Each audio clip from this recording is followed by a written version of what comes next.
you can feel your heart thudding away every time you put your hand to your chest.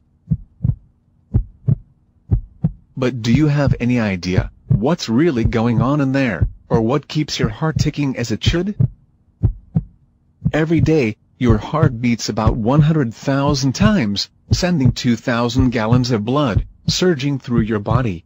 Although it's no bigger than your fist, your heart has the mighty job of keeping the blood flowing through 60,000 miles of blood vessels that feed your organs and tissues. Food, water and oxygen are essential for the existence of human life. Blood transports all these substances through various channels called blood vessels. Blood vessels involves arteries, veins, capillaries. To keep the blood flowing throughout our body, we have a pumping system, and the heart is the pump, which is composed of muscle that pumps blood throughout the body, beating approximately 72 times per minute of our lives. The human heart has 4 chambers: the right atrium, the left atrium, the right ventricle, and the left ventricle.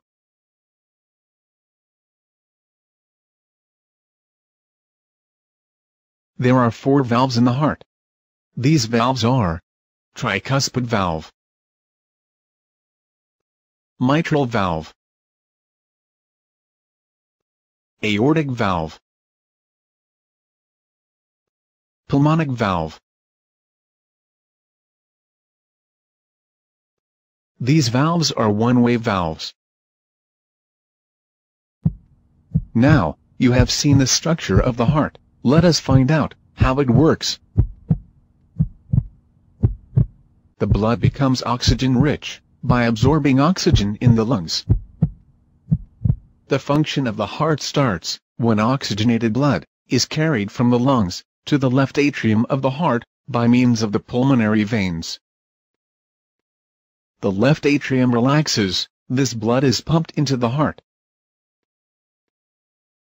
When the left atrium contracts, the left ventricle relaxes simultaneously.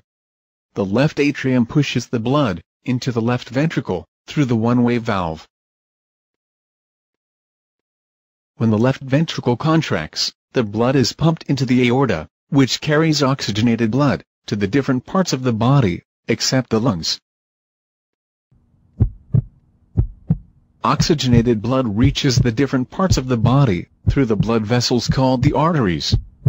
The arteries gets branched into capillaries, which then reaches to the different organs of the body. The blood then becomes deoxygenated, and the blood capillaries gets mixed and form thicker blood vessels called the veins. The veins carry deoxygenated blood to the heart. The blood vessels that carry deoxygenated blood to heart are known as the vena cava. The deoxygenated blood from different parts of body enters the upper right chamber of the heart, which is called the right atrium. The right atrium gets contracted, allowing the blood to flow into the right ventricle, which contracts with the expansion of the right atrium through the one-way valve. The right ventricle then contracts, pushing the blood into the pulmonary artery. The pulmonary artery carries the deoxygenated blood to the lungs for oxygenation. The lungs oxygenate the blood by exchanging of gases and flows back into the heart through the pulmonary vein, and starts the circulatory cycle all over again.